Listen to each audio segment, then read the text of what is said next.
Our endeavor is to bring to you a current topic, and we want to enlighten you with the current topic. And today's topic is not only current, but very, very important. And the topic is Union Budget 2022 for NRIs.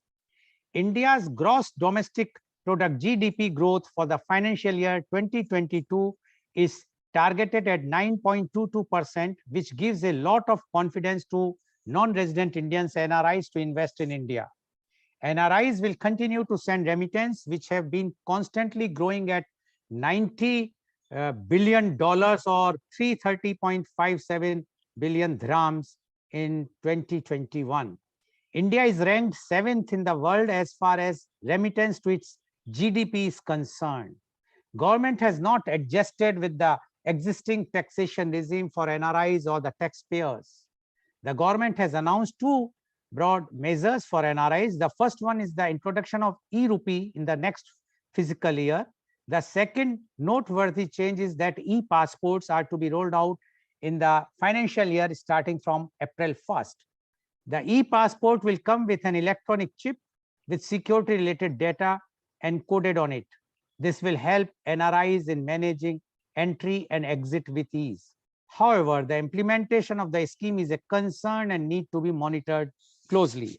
So to discuss a very, very important topic about the Union Budget 2022 for NRIs, we have a very elite, experienced, and those who knows this problems and the challenges which NRIs are facing, and those who knows about the advantages and disadvantages of the budget, Indian budget is giving to them, because two of our guests are NRIs and the one of the guests is from the India, but he also have the quite fair knowledge about the challenges and the financial impact on NRIs because of the union budget. So I would like to invite my first panelist guest, and he is Professor Mohanlal Agrawal. Professor Mohanlal Agrawal is the former Professor of Marketing, Innovation and Management, IIM Lucknow, XLRI Jamshedpur, and California State University, USA. He is President of Indo-Gulf Management Association. He is US Fulbright Fellow Boston, EFMD Fellow Paris, and British Council Fellow London. In 2019, he was ranked among the 251 most fabulous global education leaders. Welcome, Professor Agrawal, on our show. Professor Agrawal, as you know that on 1st of February 2022, our Honorable Finance Minister, Ms. Nirmala Sitharaman, has presented the budget in the Parliament. And in that budget, many schemes were introduced, and we have already done two programs on this with you on the union budget in different aspects. But today we are going to concentrate on the Union Budget 2022 for NRIs. So we would like to know your views on Union Budget 2022 for NRIs. Professor Mohanlal Agrawal, please. Thank you very much, sir, for allowing us this liberty to talk about the part of our fellow people who are not in India but have a stake in India. So I would call it, instead of non-resident Indians, I call it Indian stakeholders or stakeholders in India, or, whichever way we would like to put them, because we have a stake. Now, we have a stake in India as two, I would say, profiles. One profile is of an Indian. Obviously, we have our emotions, our feelings, everything is there. And that particular thing actually, I would say, grows further significantly when we become non-resident Indian, because that particular thing makes us feel more for our country, know more about what is happening in our country and what is relevant for that country, that is our mother country. So that part will never be a function of any budget or any financial change or any financial movement or initiative. That will always remain and should remain and will remain without any hiccups or disappointments or any other things. We will always be pleased to hear and contribute back to our home country, our home nation from that point of view. The second aspect is that how does it affect our economic relationship with the nation we belong to. NRI thing is more towards that part. And that, so NRI doesn't mean that we have less rights as an Indian, or less responsibilities as an Indian, or less duties as an Indian. It simply means that our economic situation, economic relationship will be dealt with separately, because we are out of India for at least 180 days or more than that. Probably our viewers would also like to know that NRI is an umbrella term. And in that umbrella term, there are three categories, including the mother category called NRI. So non-resident Indian is the mother category. But there are two other variants of that. The first one is called the OCI. In other words, that that we have got the card, we have surrendered our passport, taken the responsibilities of another country as its citizen, and still we have the relationship with India as if nothing has changed as far as our responsibilities are concerned. Only we do not carry the passport of our country, and which is called OCI. Obviously, that facility is available only where dual citizenship is not allowed, like Singapore, like UAE.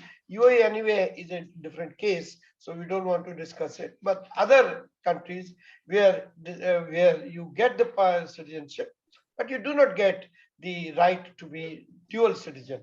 While there are many countries now, increasing number actually, where a person can hold dual citizenship.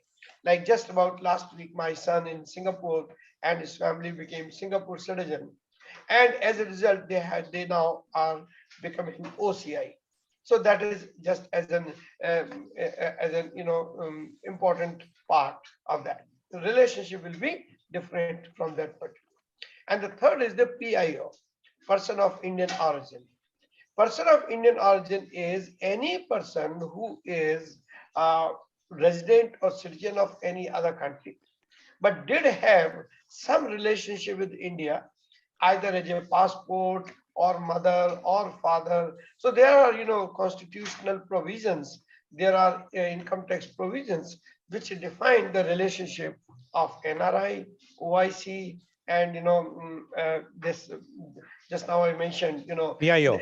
yeah, PIO. My apologies. So PIO. So all these three people are governed.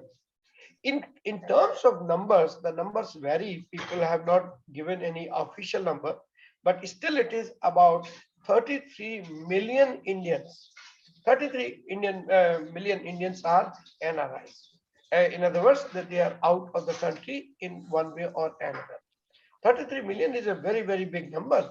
It is, almost like probably, one Canada, or maybe more than Canada, or maybe one very big, large state of USA, which is totally NRI.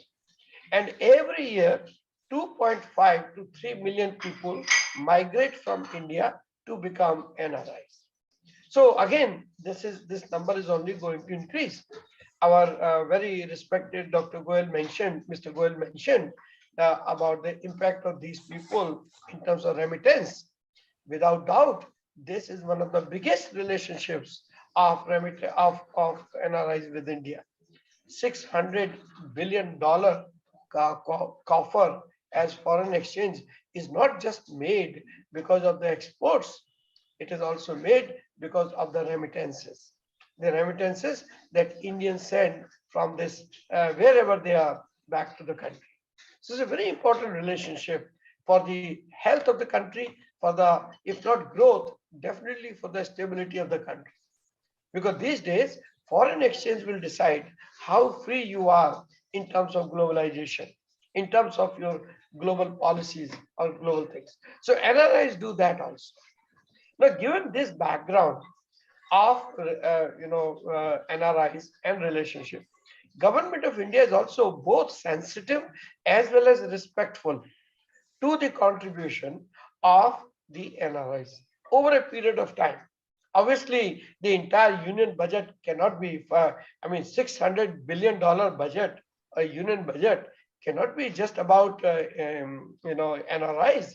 It has to be more for the people who are toiling, who are hurting, who are growing, who are also contributing to the health of the country while remaining in the same country. So the budget has to be there and for them, and budget has to be having them as the first stakeholder, and truly so that all particular finance ministers have understood this.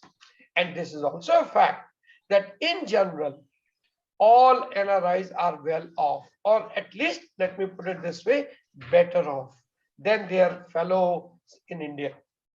There is no doubt about the second sentence that all NRIs are better off than any average Indian. But that is not a matter of envy. That is not a matter of jealousy. That is also a matter of empathy. That is also a matter of understanding, because NRIs are saving this money, are making this money by working very, very hard in a sometimes very hostile country, in a very, very hard working environment, saving a lot, even at the personal cost of personal health. They are not spending, very few NRIs will spend the way their other counterparts spend.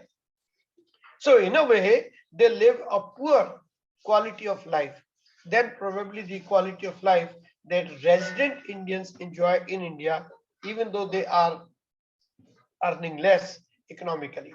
So therefore, it's a kind of a scorecard that both assets and liabilities, pluses and minuses. Minuses that we miss many, many emotional events at our home because we can't be there, they can't be with us, and there is very little to rejoice. Thanks to these online meetings, things have become better, but otherwise we can't even see the face of the people of them. So therefore, there is an emotional cost also we are paying. Why I'm giving you all this long background of NRIs is to set the background for this taxation under the budget. So budget recognizes those things, and budget therefore has provisions. And there are several provisions in this budget also, which will make all of us happy and should make at least happier, if not happy. The first one is the e-passport. For the last, I would say now 5 years, I'm suffering. Believe me, I'm suffering. And what is the mistake that Indian government makes? That they used to give the passport only for one year.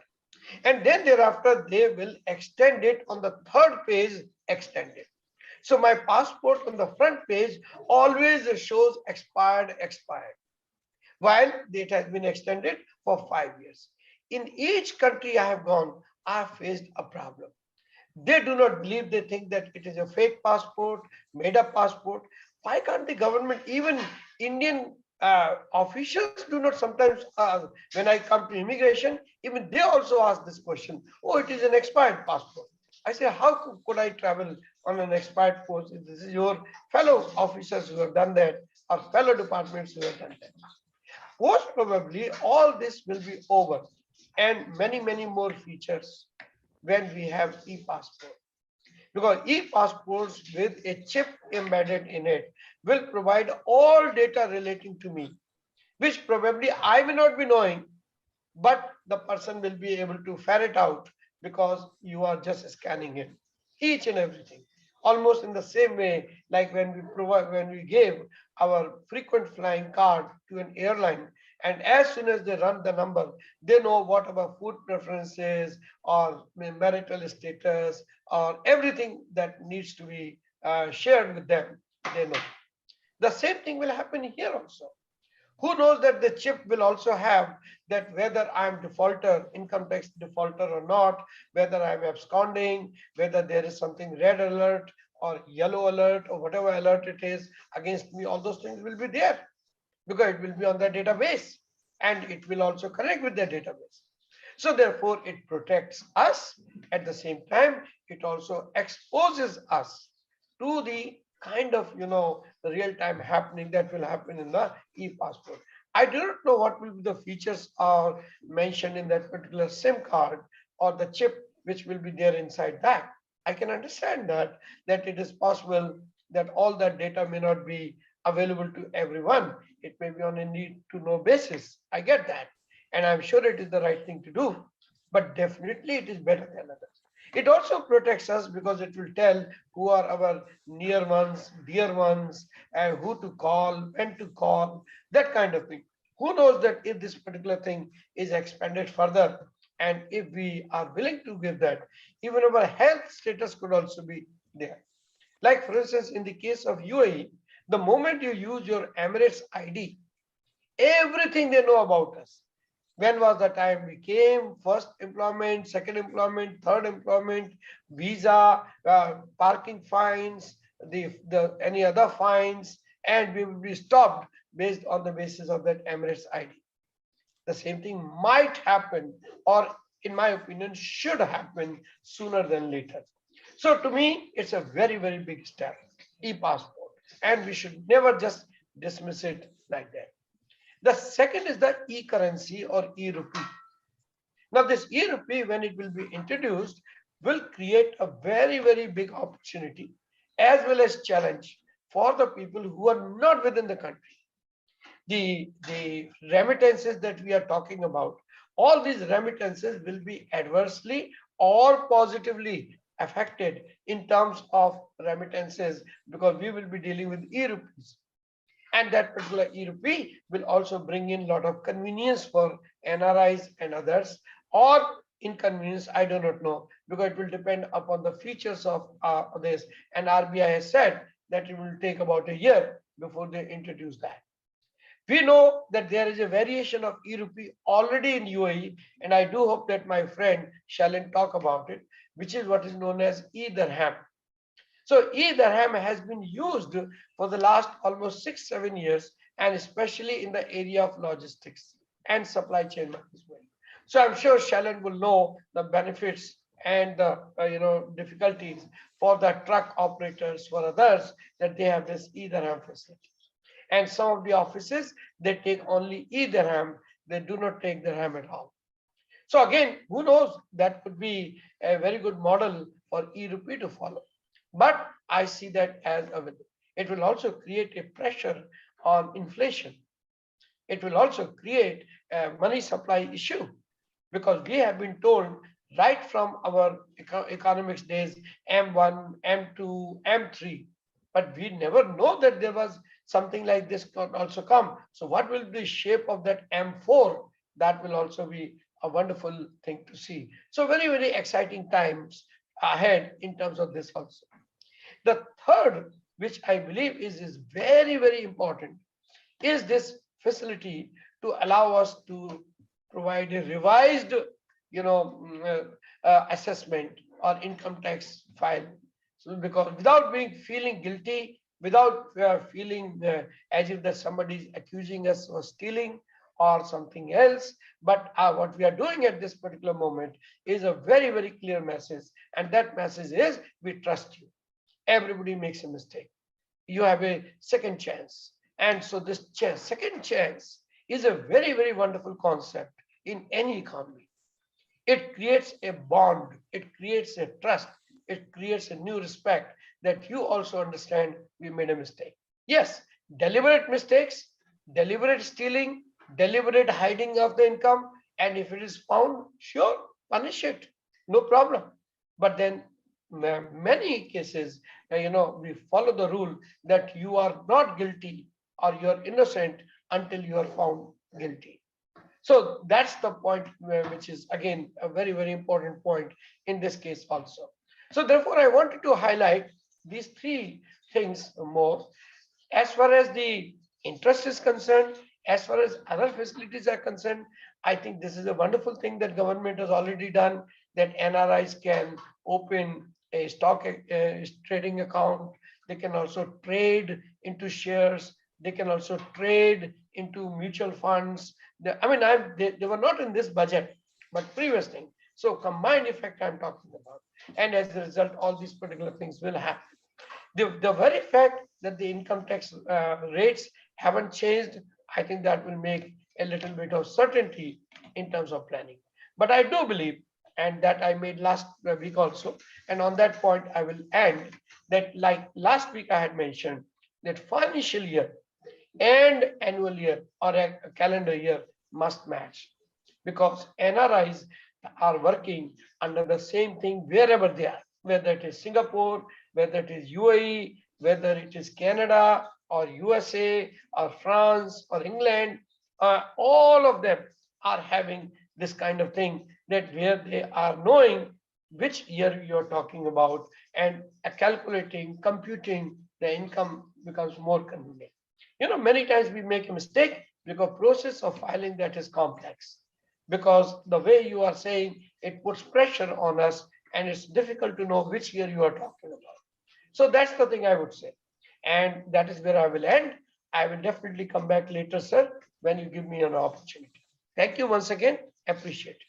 Thank you very much, Professor Agrawal, for giving your views about the Union Budget 2022 for NRIs. And Professor Agrawal mentioned the benefits of e-passport, e-rupee, as well as for the filing the income tax returns in 2 years. If you have you want to amend your own income tax return, you can do it in 2 years' time.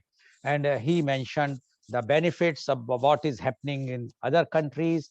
He emphasized that the financial year and assessment year should be one, which is there common everywhere, not in India. So he has given all his views as far as the overall view of Professor Mohanlal Agrawal is that this budget is a good budget for the NRIs because of these at ease things, which is e-rupee as well as the e-passport. Thank you very much, Professor Agrawal, for giving your views.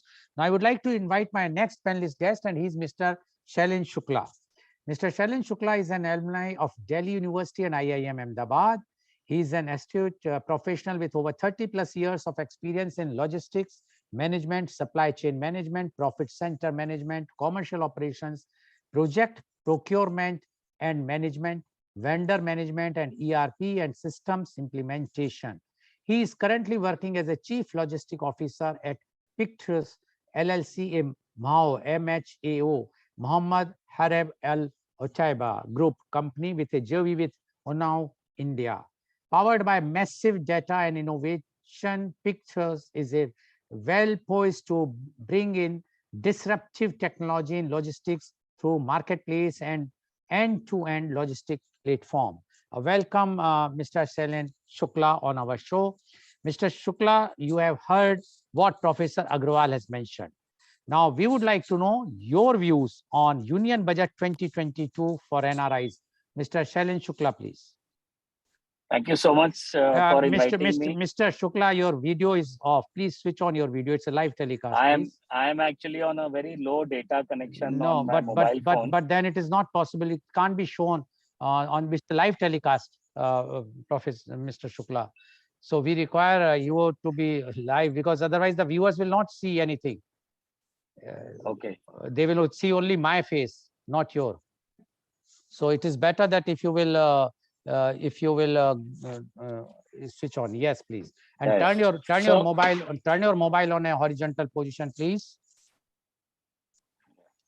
So thank you so much for inviting me, and I'm very happy to be here with such learned and erudite people. And as Professor Mohan Agrawal was saying, that this budget is very beneficial for all of us, and especially for the NRI community. I feel very happy to see new developments. Especially Professor Agrawal spoke about the digital currency.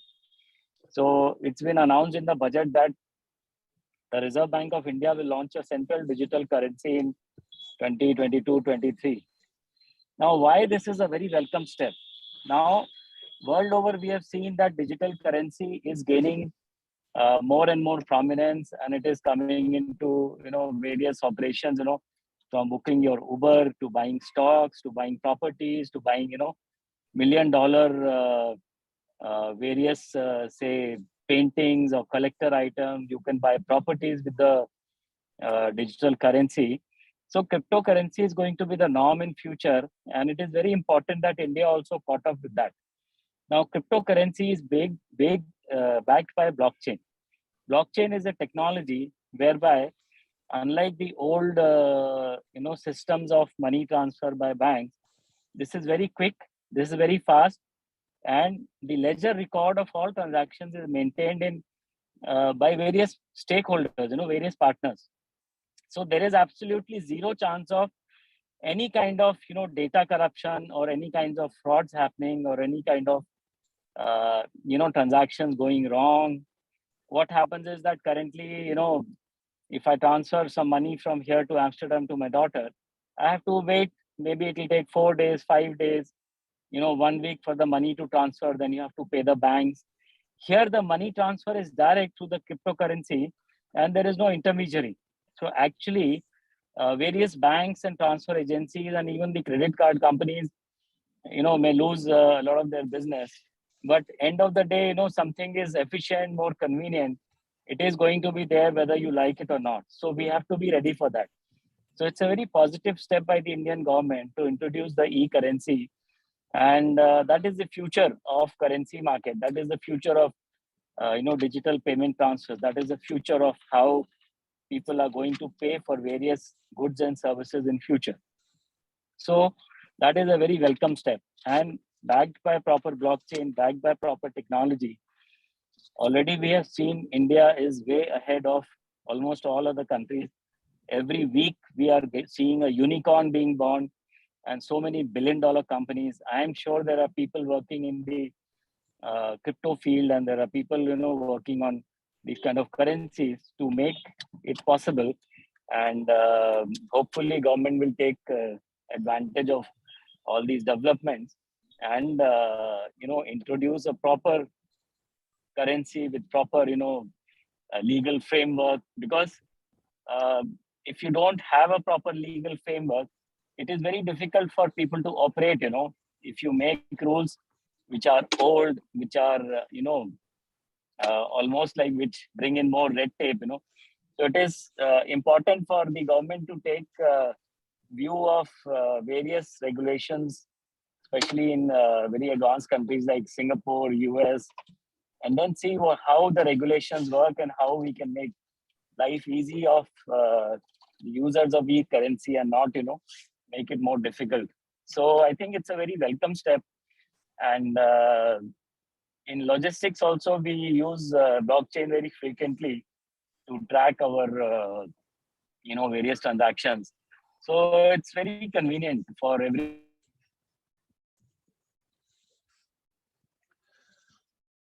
Okay, I think we have lost the connection. As you were saying, is on a very low data Yes, pack. I think So that may be the we're Airtel thing. yeah, thank you, Mr. Shukla, for giving your views. And Mr. Shukla was welcoming the budget because he says the e-rupee thing which they have introduced is a welcome move. Although he is having some apprehension about that, what types of laws they are going to make, whether those laws will be old laws or the new, as well as then only this advantage of this will be. Although he says the advantages are many, although a few of the credit card companies and bank will suffer, but that is a part of the game. But he's welcoming the things. So thank you very much, Mr. Shukla. When I will come back, I think at that time your data pack will be there. So now I will like to invite my next panelist guest, and he's Professor Dr. Nimit Gupta. Professor Gupta is the advisor of Harvard Business Review Council, Harvard trained case evangelist, North Cap University, Gurugram. Professor Gupta is Harvard trained and Philip Kotler certified marketing trainer with global teaching, research and consulting experience. He is in the Harvard Business Review Advisory Board and mentor to various national and international institutions. He is a recipient of various international scholastic awards. Welcome, Professor Nimit Gupta, on our show. Professor Gupta, you have heard Professor Mohanlal Agrawal as well as Mr. Shalin Shukla. Both have given their views about this Union Budget 2022 for NRIs. But we would like to know from you, your views. Although you are in India, but you have fair knowledge about what is happening around and what is going to be the impact on NRIs about this particular budget. So Union Budget 2022 for NRIs, Professor Nimit Gupta, please. Please unmute. Right. So thank you very much for introducing me, sir. And when I'm putting upon my thoughts regarding this union budget for NRIs 2022, I am taking a liberty of not only emphasizing. Yeah, Nimit, can I just for a quick second, yeah, please forgive me. yes, sir. Shalin ji, आप अपना video बंद कर सकते हैं to save your data, and when you come back, then you can open it again. Thank you. Sorry, Nimit. No issue, My no issue, apologies. no issue, sir. Right. So when I'm looking upon this particular union budget for NRI's 2022 content, but I'm not only focusing on what are the important parameters on which the things has to be taken care upon, but coming from India, I can see what are the implications it is having from an Indian perspective as well.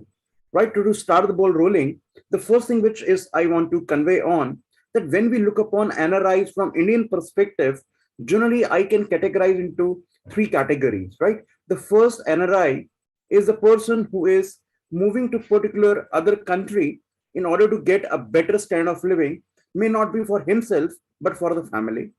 The second is those who are having a decent amount of standard of living in India and they want to upscale it. And thirdly, who are moving to another particular country for specifically increasing the business horizons and having a good standard of living in India as well, and of course in the other country for sure. Right. So if we look upon the remittances which are being brought back into a country like India is very much higher when we are looking upon the category 1 and 2. The category 3 has its own implication because though the quantum per particular individual or NRI is less, but the volume is humongous. Right? And we see that in many of the countries, we have NRIs who are working in different capacities, maybe a skilled worker, maybe a semi-skilled worker, and they are very happy to put the money back into their family using any particular currency for that matter, which I will be talking to you in a later aspect. Now, keeping all these considerations into very close to heart, and when we look upon the three important things which came into this particular budget, let me put emphasis on the very first, which we are talking of an e-passport, right, which is having an electronic chip, right, being mentioned over there. Let me tell you that this particular e-passport is basically a passport which has its e-origination, and to the recent information, this is the project which is being backed up by TCS, and TCS will be working upon in creating these particular e-passports, right? So one, we can look forward that how the flawless system it can be with reference to the existing passport system. Secondly, also since it is an Indian company working for Indians as well as for NRIs, the amount of data and its privacy will be very, very crucial. And also, when we look upon this e-passport, it has a one very unique feature, which is already mentioned by Professor Agrawal. But apart from that, this particular e-passport can store up to 30 transactions of the recent visits. Right? This 30 important visits transaction is not only important from the IT perspective, but from the whole business ecosystem perspective. Coming from the domain of consumer behavior and marketing, if we look upon this, can enable any particular organization within India to customize the things accordingly.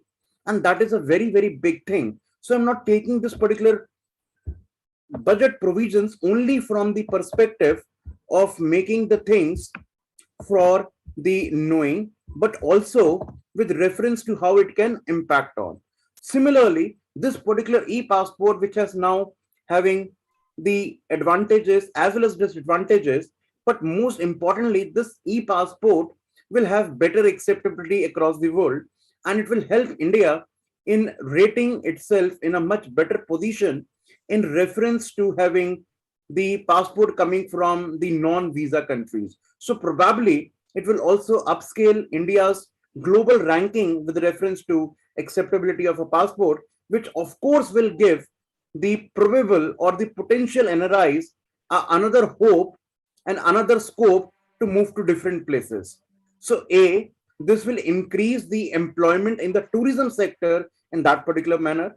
And similarly, of course, it will help the further NRIs to move on. Though it is rightly mentioned by Mr. Shalin that it has certain cutting of employment with reference to existing sector, but that is how the economy grows. That is how the technology grows.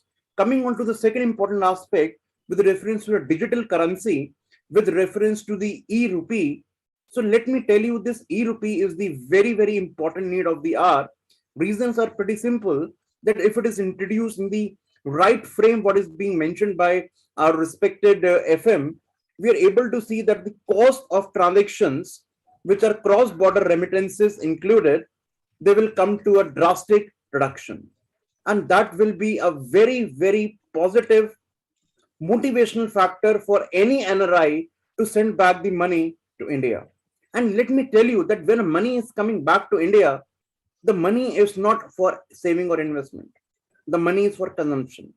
And whenever any Indian consumes that money that is coming from any other particular country, it goes into the multiplier effect and it will change hands. And impactfully, India will have the more money supply.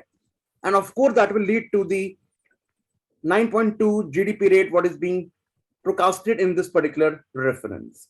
So when we are looking upon not only the cost of remittances, the faster remittances is very, very important. Because if we look upon the purchase intention is very, very important. And sometimes the money importance is at a particular point of time. And if you're getting up money at that particular point of time, perhaps it will increase the consumption. So my take on this particular digital currency, which is e-rupee, is that at one time it is, of course, reducing the cross-border remittances nuances and increasing the faster remittances, but at the same time, it will fuel the consumption within India. And let me tell you over here with a particular scenario, and we are seeing that most of the NRIs which are moving across, they are very, very happy because of so many reasons to go along with their family, which is a nuclear family for that matter, and perhaps parents which are comparatively older are staying back in India. And for this particular parents who are staying back in India, they have abundance of money coming from their son or a daughter, but they want good services. So if India creates a particular ecosystem where the money in this particular domain can be taken care upon, we are able to find a more fueling kind of a different kind of economy where we can have better housing, better so-called services in terms of hospitality, in terms of the medical facilities and elder care and similar kind of things, right? So this particular e-rupee, what I think is a very, very important step in making the India's growing economy with a particular kind of motivational fuel, because this is how we are able to translate the actual usage of the money which is coming from outside.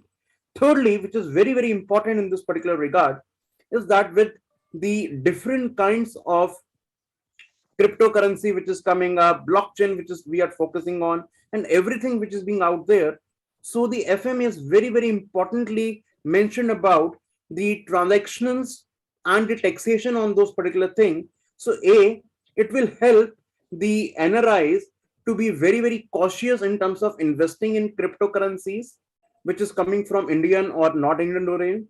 And similarly, coming from the Indian domain, it is also having a important reference. Also, what I can feel is that with this particular budget and with this more remittances and everything happening on, the startups will be getting much more fueling with reference to the investments coming from NRIs.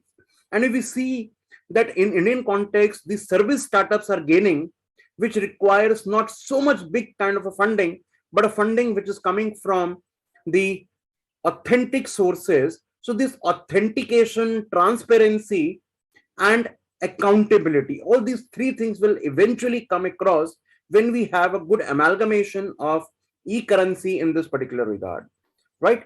Thirdly, in this particular reference, very, very important point, which remains unaddressed in this particular budget, which was very much needed by NRIs, though it was not touched upon, is the residency issues.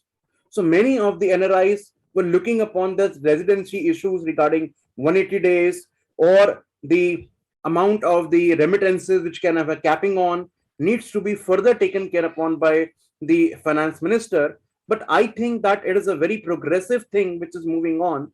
And probably in the next 1 or 2 budgets, we are looking for the residency issues can be taken care upon. And at the same time, if we try to see the chronology, this budget is not having its standalone in terms of NRI.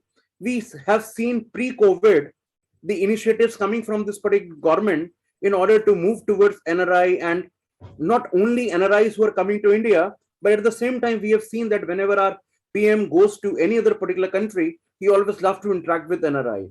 So this budget is a stamping on that, that government is very much alarmed, government is very much committed towards their NRI, and they're taking different measures in order to make it very sure that how the NRIs can be taken care upon in this particular reference. So as a conclusion of what I have said, I would like to just conclude by saying that this particular step of making its budget to be more friendly towards NRI, this will give a very much boost to the startups in India, and also to the specifically those particular brands and organizations which are very, very specific to a particular state or to a particular region where we source most of the NRIs in different capacities. For example, if we look upon in UAE, we see many of the NRIs from India are basically coming from the states of Kerala and so. So probably just imagine when the amount of the e-currency and everything happens, which makes the things easier, more money will be flowing into these particular states. So as a caution, I can think that there can be more of the regional diversity and balancing which will be required in coming days of times. And hopefully the government has taken all those particular things in their consideration. So in all, if I look upon this budget is a very promising budget, and probably the next item on agenda for the next maybe 2-3 years is the residency issues. Thank you, sir, for your patience listening. Thank you very much, Professor Gupta, for giving your views. And Professor Gupta is very positive about this budget, and he says the main reason is the e-passport and e-rupee, and he says because the e-currency will definitely give the boost up to the startups, and it's very, very easy for the NRIs to send their remittance in India. Although he says about the residency issues, etc., but he says that will be taken care after 2-3 years. He mentioned also the Prime Minister goes wherever, he loves to meet the NRIs. Yes, but except this time when we went to USA, there was some problem. But anyway, it has happened. It's always. Now, before I will go to the questions, because I would like to make it very, very clear, I have to act as a devil's advocate. It's not that I am against or for, but because all three of you has spoken the benefits of this or the very, very good budget about the NRI. So I have to ask some questions which I will prefer that you can explain, so that our viewers will come to know whether this is correct or not. So my first question goes to Professor Mohanlal Agarwal. Professor Mohanlal Agarwal, only two things in this budget for NRIs or for everyone, even if I am not an NRI, if I am traveling, e-passport, I can also use the e-rupee. So it is not nothing only for NRIs. But my question to you is, when we talk about the passport and especially the chip in passport, we know very well what has happened in Pegasus case in India, where every privacy of all those who matters, I'm not talking of the general public, but those who matters were compromised, whether it is a political leader, even Supreme Court judges or journalists and whatnot. Don't you think this chip in the passport will definitely going to give all the informations which many people, like if you are going today, as you mentioned, that about your crimes or income tax default, and if you are wanted or not wanted, everything is with the immigration system. Everything is computerized in India. There is nothing which immigration officer is not knowing about you, unless if it's a crime which you have hidden. So whether if you have hidden the crime, then even the e-passport will not carry that information. So whatsoever information is already on the computer of immigration. But this chip is going to compromise the privacy, because once you go anywhere in the world, and if you are staying in a particular hotel or you are going to a nightclub or wherever, everything can be watched by the government. Even with the latest technology of Pegasus, they can overhear what you are talking, whom you are meeting. They can view also with their camera on, which we know the technology. Don't you think it will be a very big privacy issue when we already have the technology, when we have all the information with the immigration and the government? What is the need of this chip in the passport, Professor Agrawal, and what is the advantage the NRIs will get with this chip, because already every information is with the government? Professor Agrawal. Thank you very much for raising a very important concern on behalf of everyone. And you absolutely have a right to do what you are saying and what you are doing. And your explanation also makes it very clear that you have all the right intentions. What is happening here in any technology, not just this chip, but any technology, technology brings transparency. Technology brings more information. But each and every technology also has what is known as barriers, information barriers, which is called need to know basis. And those particular barriers will always be put in any technology, that where someone has access only to this information, thereafter you need to cross the barrier, and that barrier will go to the superior, then thereafter certain other things, then other. So each and every person will not have access to each and every information that a chip brings or any technology brings. The same way like in a credit card or in a bank, that when you call a call center and when they ask your ID, bank ID and all those things, they are also not allowed to ask more questions. At the same time, they are also not allowed all the information that the customer has. Why? Because it is not required for your purpose. So the purpose will determine the information or access to that information needs to be given to that person. Each and every technology person knows that this particular thing will be used for this thing, but there are barriers. So hopefully those barriers will be there. As far as Pegasus and other those things are concerned, those particular things are many times politically motivated. Political considerations are there. Sometimes security considerations are there. Sometimes national security considerations are there. And therefore, best thing is to elect the right people in the governance, not to throw the technology out because we do not have the right persons at the helm of the affairs, or who are our masters, who misuse, abuse the information given to them. That is a human error, not a technology error. So just because a human error, a technology cannot be stopped. Technology has to continue. Plus, what will happen now, coming back to the benefits you mentioned and this thing, there's no doubt about it that each and everything has pluses and minuses. So what we do, we always look what is known as the net gain. If there is a net gain, go for it. If there is a net loss, don't go for it. Why? Because the technology liabilities outscore technology benefits. But if the reverse is true, go for it, because those particular things and these kind of politicians, whether it is BJP or Congress or any other, this thing will continue to improve because transparency is increasing, because social media is also tracking them, because judiciary is also getting activists or more activists. So therefore, I don't see that just because these errors have taken, we should stop the technology in any sphere, never mind about the passport. So that's why I'm saying again, net gain is higher than the net loss in terms of this change. That is what I would say. Thank you, Professor Agrawal. According to him, net gain is higher than the net loss. Thank you. Now my question goes to Mr. Shukla. Mr. Shukla, you were talking about e-rupees, the advantages, etc. As you know very well that maximum NRIs from India are of a labor class or those who are not that much educated. And in India, we are seeing every day the cyber crime, especially for the banks, are taking place. Every day there is a full interest startup, I will say, or the industry is running from Jharkhand and other states, which they are calling everyone and doing lots of fraud. Every day it's reporting. Now just imagine, once this e-rupee will be there, where you are not directly dealing with the credit card companies or the banks, etc. It is your thing.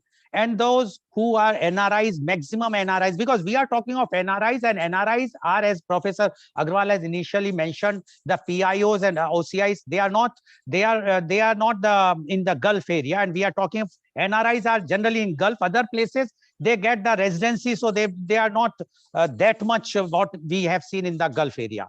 Now, when the maximum 80% of the NRIs from Kerala, and many of them are in that labor class. Don't you think this cyber crime is going to create a big havoc for this e-rupee? Because anyone will say, okay, I will transfer your money, you allow me to do it. Earlier, they were having faith in the bank. They will go to the bank, and the bank people used to do. While e-rupee, you have to do yourself, number one. Number two, government should be ready. Like you are saying that it will take time to come out.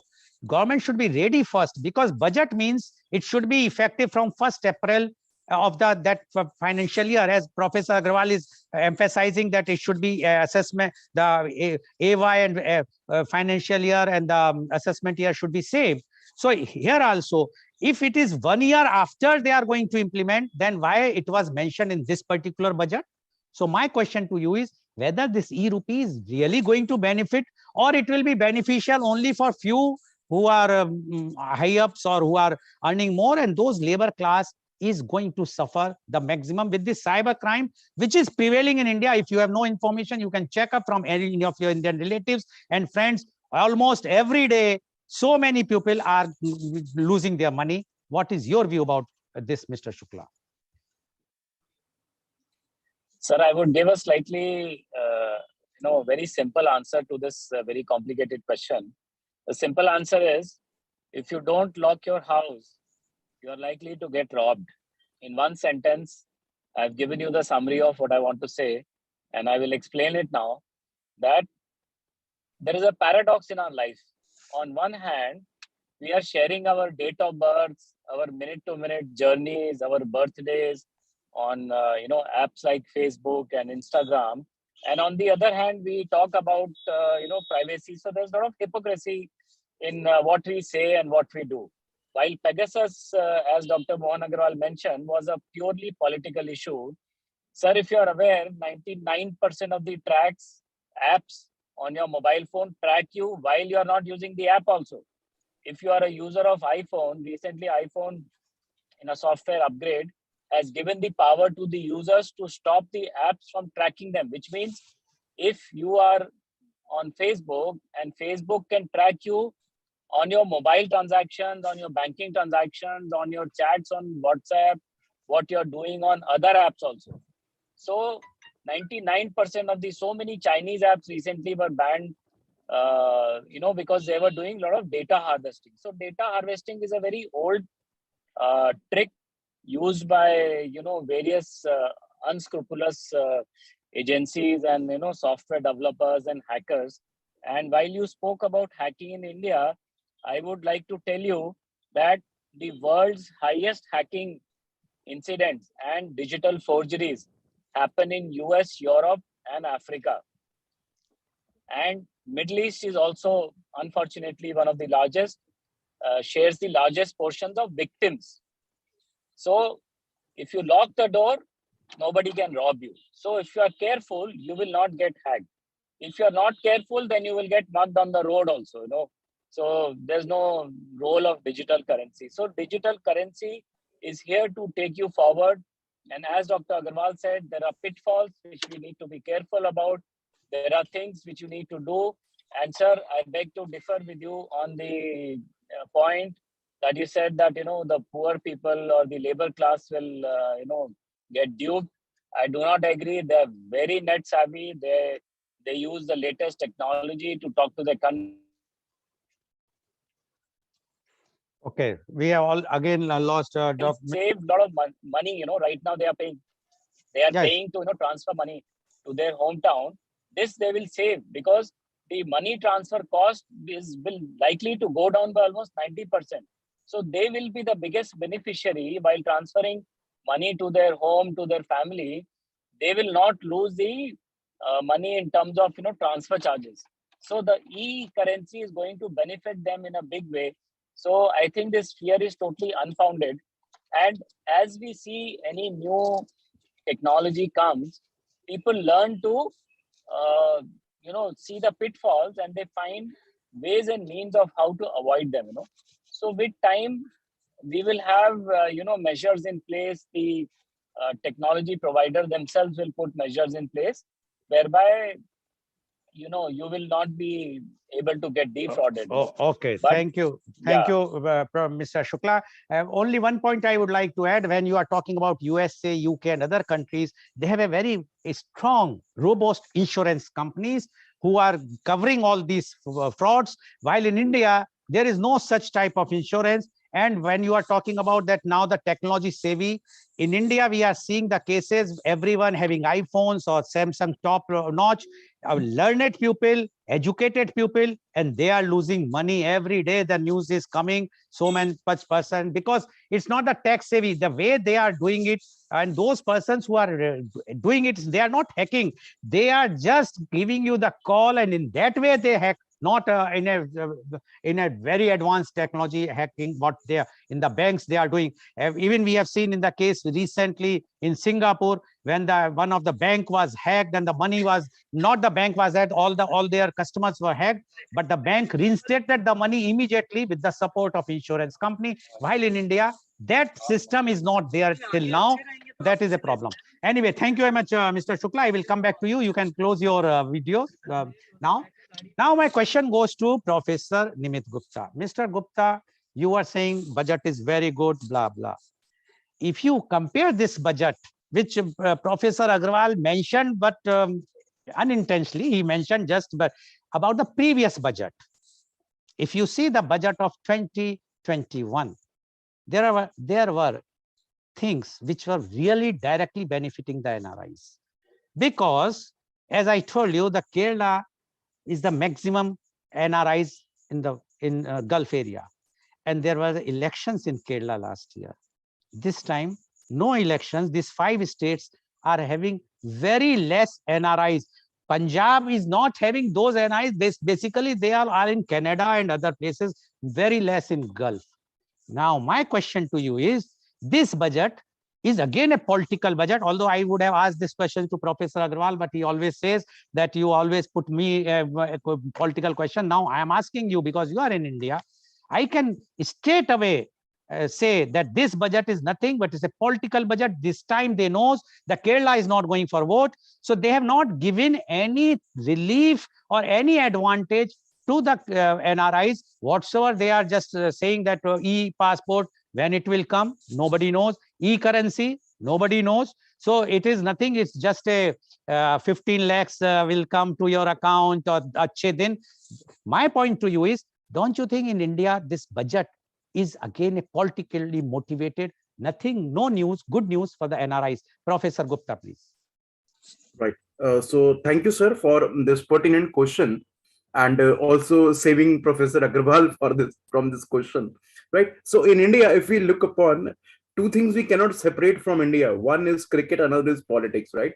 So in India, every decision for whatever is being taken care upon has a pinch of politics for sure, right? And if we look upon this budget, of course, if it had been the states which are having more NRIs like it was earlier in the previous budget, there has to be more populous measures in the budget, keeping that particular state into consideration. So I totally agree with you that this budget has certain amount of political influences, right, at one end, but at the similar end, if we look upon, not coming from the perspective of whether I am with particular government or not, but from a journalist perspective, if we look upon, the budget is forward looking in a sense that at least it is talking about something which is happening across the globe, because technology is one thing which is cutting across the globe. Reason is pretty simple, that government also wants to compete with the other particular countries as such. But for sure, it is very much right that if we look upon from the perspective of what we have said in terms of that this gonna happen versus when actually it will happen, there is a time lag. And rightly mentioned by you, Goel sir, that if it is being proposed in a budget, it has to be implemented from 1st April, which there is no particular decision as yet. So to cut short, it would be a very, very happy and a promising state of affairs when they have said that digital currency or a e-passport is there, but it will be implemented from, right? So if they have given a specific date which is very, very near to the promise, the things will be much logical in that reference. Thank you very much. I can see Professor Agrawal was smiling. Okay, now, Professor So this is a Agrawal. very, this is a very important question you have asked, Mr. Goel. I never, love you more when you do not, when you ask these questions. I absolutely love you. There's no issues about Thank you, Professor so, Agrawal. Yeah. Now my question. Let me answer. No, 1 minute, sir. I want to answer that point. Political thing. Let me give you some facts so that it is easy for us to understand. The districts which are sending NRIs in Kerala is only one. The districts which are sending NRIs from UP are 23. The next one is 9. And UP has already taken over Kerala in terms of remittances from the Gulf to India. So therefore, the previous notion that Kerala, no. The Kerala is only 16 to 17%, and with the number that they have and the number that we have less, almost 1/5 of that is 11% which are sending. So therefore, and UP is going to election. So therefore, if that was the case, then it should have been more because government has all those data already with them. So what I'm trying to say is probably, this is my guess, I am just giving that we need to give the benefit of the doubt to the budget makers that they went for the principles and policies rather than this. In this particular panel, Mr. Shukla and I come from UP. In this particular panel, Mr. Gupta is also coming from border of UP, if not, UP, because he is working in Haryana, but he's basically Delhi or UP. Am I correct, Nitin? Something like that? Right, absolutely. Yeah. So therefore, the political overtone, and I'm not saying that, Kerala has lost its place. Kerala has gone. I'm only answering the question. It is not a political document the way we are saying. It is just saying it the way it is. If this was the case, there should have been more SOPs for the NRIs because the number of people, number of districts, number of remittances coming from UP is bigger, much more. Okay, Professor Agrawal, your interjection for the political is right, but I will tell you, I just had a discussion last week only on this budget only.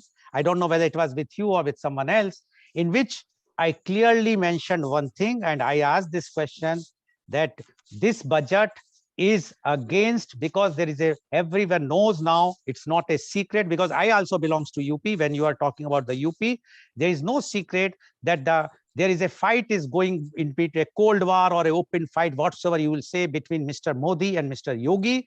And this budget is to see to it, because there is nothing for the UP this time. Everybody was knowing, expecting that budget will give something for the UP, but this budget is basically to see that Mr. Yogi will not get any advantage. So it will cut or it will clarify the things what you are saying, that this budget would have given more relaxation because there is a very, very strong current going on. You can talk to when you belongs to UP and everyone belongs to UP, they can cross check with their relatives. Everybody knows that there is a fight going on between Mr. Yogi and Mr. Modi, and that's why because it's nothing new, because everybody knows that Mr. Yogi's ambition is to be the prime minister and he's looking for the seat, and that's why to cut short, this is the reason nothing will be given.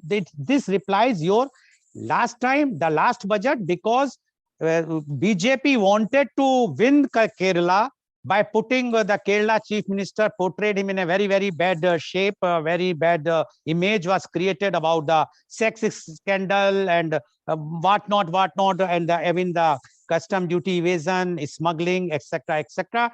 But in spite of all, the BJP could not score anything there, and the majority came I with the think same. we are So basically, it has nothing to do. Anyway, thank you very much. Now my question to you is, do you agree that NRIs are left with nothing much to cherish in this budget?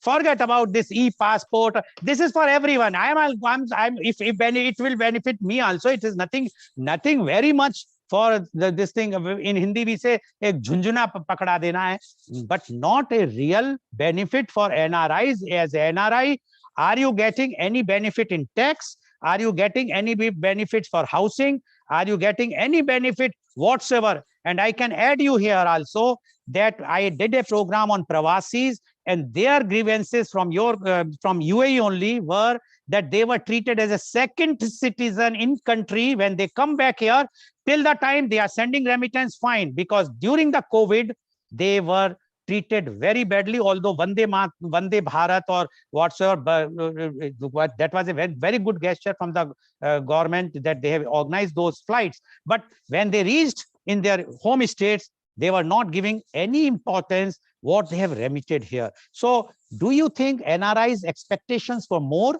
while they could not get anything that in this budget? Professor Agarwal. I think you have raised a fantastic question. This is the question I was hoping that I would be getting, and you have given me that opportunity. So I want to thank you for that. As far as the second class, third class, first class citizenship is concerned, let's leave it at that, because that is again a personal question, loaded question. People say in order to sensationalize this, sometimes, I'm not saying all the time, but sometimes, and some people have a tendency of Oliver thinking, that give me more, give me more, give me more. I'm not one of those persons who will say give me more, give me more. I will also say, let me give you more, let me give you more. That kind of thing should also be there. So I will not go to that person who it was from my Gulf, because every country has its own people of different opinions. So that's okay. They don't define me, nor I define them. So anyway, now coming back to this thing, that what budget did not do for NRIs, and there is an excellent question. Let me give you answer number one. There is a very poor parity between NRIs and residents in terms of TDS. In the case of TDS in India, residents get collected only 10%. In the case of NRIs, it is 20.86. And this is very wrong. If you are taking the tax, collecting the tax, why you are collecting higher from them? Make it a parity question, because if it is 10%, 10%. If it is 20%, 20%. If you want to refund the money, obviously you will refund the money. But why collect and refund? If you are going to make in any case, NRIs pay lower tax amount than the residents, but you are collecting more. So as a result, you are keeping somebody's money unnecessarily without having any kind of justification for it. So this is the first thing where I think every finance minister for the last 3-4 years, or maybe more, or even Congress, they just don't give a damn. Well, so as a result, this particular thing became number one point which should have been done. The second thing is in the terms of selling property. When property is sold in India by NRIs, either bought or received in ancestral thing, again the same thing is there. That in the case of this selling, the buyer, the buyer or the seller, whosoever, I think it is seller, who gets deducted 1%. In the case of NRIs, it is 20%. Why? So this is another disparity which I wanted to bring out for our attention, that we can understand. That point is the same. Why are you discriminating? So this is another thing that it has got nothing to do with BJP government or government or Congress. Everyone has had its own faults. I'm only talking on issues rather than from political things. Okay. The third point which I would like to say is, and which is very important, I think Nimit mentioned that, I want to elaborate it further, that in India, we can send only $250,000 per year as the maximum limit. Nonsense. make it a million, make it a 2 million, because the moment you do this, hawala will also go away. Hawala will also be coming into the net. So why are you doing this 250,000? One time you say I want money, and second time you say that I want only limited amount of money. What kind of nonsense is that? This doesn't make sense anywhere. The nonsense means from that point of view. So make it a million, make it a 2 million, make it unlimited, but only digital payment. And as a result, transparency will happen, government will receive more money, and these angadis or all other that kind of guys who are, that Amitabh Bachchan style films, they will all be having a pressure not to send it through Hawala. So you are in fact encouraging Hawala because you have made it. How do I 2.5 lakhs dollar is nothing today. I mean, it is less than 3 crores. Or maybe 5 crores or something like that. In my opinion, it's very bad. And as a result, now again, Nimit very beautifully mentioned that every day or every week we are having a some kind of a billionaire company. From where will they give the money? How will they send the money? So again, my thinking is it is very very sad. So number one, tax parity. Number two, removal or at least significant increase into the remittance thing should be there. And number three, you want to tax parity. I also pay taxes in USA. There also I fill out my thing, but they don't make a difference in terms of deducting the money at source from Americans and this thing. So here it is. So therefore, this is the other thing. Then I would say bring more people into the tax net, bring more people into the transparency net, if not tax net, by making it easier. Forms are there. You are following, only one form. NRIs have to submit 2 more submissions, T2, T3, something like that. I may be mistaken here. So therefore, let's keep it that way. You want their money. Now coming back to this remittance thing, believe me, we are not doing a charity to the government by sending remittances. We are doing it because we have to. There's no other place where we will send money if we don't give it to our own country. Everybody does that. Every country needs it. Egypt needs it. Jordan needs it. Lebanon needs it. Do they also consider them as the same way? Okay, come, I will give you 5-star hotel while my other people will get 2-star or 3-star hotel just because you have sent the money. Please, you have sent the money. We appreciate, but that doesn't give you right over and above the resident countries. If the whole country is like that, how can you expect that give me this? When there is a disaster and when somebody has built a bridge on ocean and others did not, then does the ocean spare those people who built the bridge on it? When there is a disaster affects everyone. So therefore, let's not ask for more, let's give more, and don't make issues of very very small nature into a macro issues. Macro issues are there, deal with them. Micro issues, well, leave it at that, because this is a democratic country. Okay, thank you very much, Professor Agarwal. Now my question goes to Mr. Shukla. Are you there, Mr. Shukla? My question to you is that in this budget, government has put 30% tax on income from any virtual digital assets, which could act as a potential headwind for the investors to embrace this new asset class. Do you agree? Because the thing is that if, as you mentioned about the cryptocurrency, everybody is talking about cryptocurrency, but in this case, the government, although government is still giving a statement, neither they are banning it nor they are legalizing it. Government is in dilemma what to do. And till yesterday, I think that yesterday there was a statement of our honorable finance minister that they are not banning it nor legalizing it. But anyway, they have put the 30% tax. Don't you think it will discourage the NRIs to deal in the cryptocurrency in India, instead of they will deal it in other country where there's no such type of tax? Your views, Mr. Shukla. Sir, I think your question is very valid, but all I would say is that, it's like a child growing.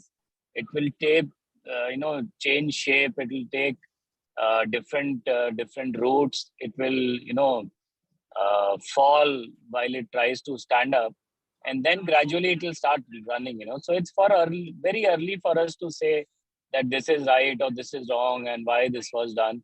I think let's wait and watch. Gradually, over a period of time, it will evolve into a mature product, and we will have more mature laws to deal with it. I think my view on this is okay. Thank you very much. Now my question goes to Professor Gupta. Professor Gupta, you say that Sir, can I answer that question also? Okay, Crypto? please go ahead. Please go ahead. Thank you. I mean, since we have time, and that's why I'm. Please go ahead. Yeah, thank you. I totally agree with Shalin what he's saying, but let me add few more things also. A government has to take steps somewhere towards doing something. Inaction is also an action, but bad action, worse action than bad action many times, right? So therefore, if the government is taking 30% of this thing and then saying it is not legalizing, I think there must be some economic, financially sound reason, because they don't want the economy to become run by a currency whose valuation is still not fixed. The valuation of this is there is no inherent value in any cryptocurrency. While there is a guarantee of the Reserve Bank of India and others if behind the other currency or any other, for instance, but crypto has no inherent value. It is only created by, so therefore government has to figure out that if people are having so much cryptocurrency, how will they pay back? How will they say that, okay, this is the thing that, and why it is taking 1 year? Because they have to make sure that there is some economic guarantee, federal guarantee. I have worked in Reserve Bank of India in the same office, a corporate office. Dr. Manmohan Singh was my boss at that time when I was working in the Reserve Bank of India in 1984. And C. Rangarajan was my immediate boss. So therefore, what I'm trying to say here is that there is a sound process of discussion going on behind them, and hopefully, as Shalin said, let's begin with this. Let's get it right, and let's get it wrong also. But at the same time, let's get it better. So goal of doing bad is to get it better. Now this cryptocurrency thing at everywhere, you have seen how much money everybody has lost. Today in UAE, I do not know, but I think Sharon knows about it or not. But I know many people who lost money and who have lost their life in terms of dealing with cryptocurrency. Every day it goes up and down in a very wild, swinging way. Okay. If this guy says something, then it goes up. Then Professor Agrawal, they should ban it for the time being. Once they are ready with the laws, then only they should do it. I'm sorry, sir. I will not agree. I'm sorry. I disagree with you. I'll tell you one thing. One thing. I'll give you the example. When this Star Television come to India, there was a very arrogant, stupidly arrogant minister, Mr. Sathe was there, and he had told that we will ban the airwaves. And at that time, Murdoch, who was the owner of the Star TV, still is, he said you will have to spend the entire GDP of your country, and still you cannot, ban us because this is technology. So the same thing, I think we should take prudent steps. But I understand. But the thing is, once you are charging a tax on any action, I am not talking the cryptocurrency, anything, it terms to be legalized. The person, suppose I have purchased some deal dealt in the cryptocurrency, I paid to the government. Tomorrow, I can very well say that this is a legal thing with me because I have paid the tax. This is a very common sense for everyone, that once you paid the tax for a particular deal which is authorized by the government, then that particular deal is legalized. But when minister is saying that it is not legalized, nor we are banning, so something is there. It's a lots of confusion. Anyway, I am going to keep a program on cryptocurrency also. There we will going to analyze what is cryptocurrency and why it is not been legalized and why it is to be banned and what are the after effects. To be a part of the yeah, sure, definitely. I would like to invite you. Thank you very much, Professor Agrawal. Now my question goes to Professor Gupta. Professor Gupta, you were saying that because of the e-passport, our position in the world ranking of the power of the passport will increase. I don't think that the passport will have any of that impact. Because e-passport is carrying by the Indians, and this thing, our passport is require the power to go to other countries where they are not allowing, because the our problem is the visas restrictions. Even if Professor Agarwal will become NRI, if he has to come to India, he has to obtain either OCI or something, which is very. My son wanted to come to India for tourism, but he, being a British resident, he's preferred to go to UAE, not to India. So even until unless you will not change those things, your passport, and how, and other countries are also dealing. If you are having an Indian passport, I can tell you, in UAE, I was there, Professor Agarwal knows, I met few investors and whatnot. They says, if you are holding any British or European or US passport, your value, if you are working anywhere, your salary will be multiplied. But if you are an Indian passport holder, so that chip will not work. I think it is. What is your view about it? 1 minute only, please, Professor Gupta. Right. So I do agree with what you were saying, but I just try to give you this particular viewpoint that since not from the emotional or a behavioral context, but from the technology adaptation progress, right? And with the aspect of how advancement is happening, that will facilitate the in and out in that particular country or so. So not from the perspective of that. For example, if I've been into Dubai, and I've been into Dubai a number of times, and I also see that Indians are considered to be the third citizen, and for Britishers will consider to be the first citizen, and UAE becomes the second citizen in that particular reference. But the idea over here is that since the many of the world countries, they're going for technology upgradation, so this particular step also makes India ranked ahead in those particular countries which are moving with technology. And in that reference, the one of the parameter in making whether a passport of a country is ranking in which particular manner, so technology is one of the parameter, of course, which will help in this particular reference. Okay. Right? And yeah. Okay. Thank you very much. So now my last round. I totally agree with Professor Gupta. Totally. Okay. Agree. Okay. Thank you. Now my last round, 30 seconds to each. Professor Agarwal, according to you, this budget is very good or average or bad for NRIs? Professor Agarwal, unmute. Please unmute. No, it is average. It is okay, not very good. Thank you. Average. Thank you. And which is a good thing. Okay, no, I am not asked whether average is a good thing. If it is like this, then then the school children will be very happy. Youth, you will be very happy that Professor Agarwal, if he will give you average, then which you are very, very good. I know. So I'm not going to comment. Mr. Shukla, your rating, is it a very good or an average or a poor budget for NRIs? It's a very good progressive budget, because okay. For budgets NRIs are made for general public. Okay, no. Okay, fine. No, I don't have time, so I wanted to know this. Yes, yeah. Professor Gupta. Not very good. I introduced a new category, which is good. Okay, now you have come out with your category. Okay, thank you very much. Thank you very much.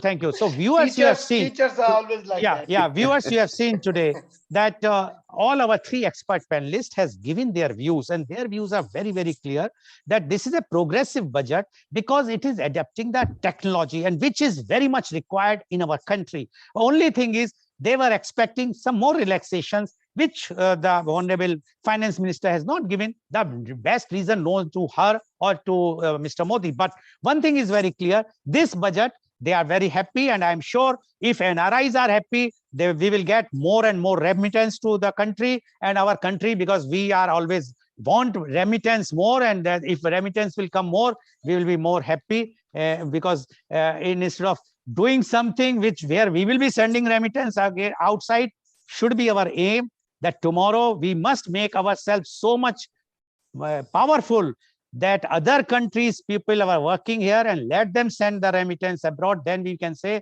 yes, really our country is a wish guru even for that. And I'm sure that way it is moving ahead. The day is not far when country will be proudly say we are going to be the wish guru. Thank you very much. And today's program has been live telecasted by V4NEWS, Karu News, V4 Stream, Malnadu TV India, News Gaon Se, Samvad Sarokar News, Bharat Post News, Gyan, as well as it was shown live on Facebook and YouTube. And our endeavor to bring to you every day new topic. And today in the media conference with Lal Goel at 10:30 a.m. And nowadays, you know, there is only one thing which is happening all over the country is hijab controversy. Very bad, very sad, but It is there. So we have to show to you the reality. We will analyze whose fault or no fault, who is right, who is wrong. So hijab controversy, which we are going to take up tomorrow. And my panelists are Advocate K.C. Jain, a renowned social activist and Supreme Court lawyer. Advocate Shashank Dev Sudhi, practicing in Supreme Court, New Delhi. Advocate Amir Ahmad, renowned lawyer at Agra. And Dr. Naveen Gupta is the director of Hindustan Institute of Management and Computer Studies, HIMCS, Sharda Group of Institutions, Mathura. Because we require one institution, because this hijab controversy started from a school or college. Now it has spread all over India. So we have to, and although the matter is with the Supreme Court as well as the Karnataka High Court, which the day-to-day hearing is going to start from Monday, but it is erupting everywhere. We have to check it, and we have to see to it that it should be stopped immediately. Otherwise, not only in India, it is going to have a ramification all over the